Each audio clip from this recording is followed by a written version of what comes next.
Hi everybody, this is Pam with Jesus Junk Journals, and I am back to working on the First Corinthians journal.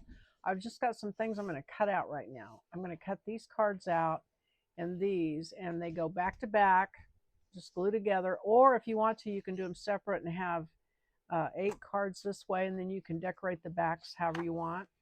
And then do these, and you can write your own scriptures or whatever you want on these and have 16. So either way, I'm going to glue mine together. And then on page 12 of the add-on kit, you're going to cut this out right here. This is for later, but these things are just cut out items. And then the other page I'm going to cut out today is, it doesn't have a number on it, but these are pockets. So 2, 4, 6, 8, 10, 12 pockets. I'm just going to cut those out, and I'm going to ink them on the edges, and then they'll be ready to go. So that's it. Just a quick video today to tell you about cutting out. Oh, here's another one you can cut out. Cut the pressed flower card out. We'll do that another day, but you can cut the tickets out, and you can cut this out. So those are all items. Cut them out and you're done. Okay?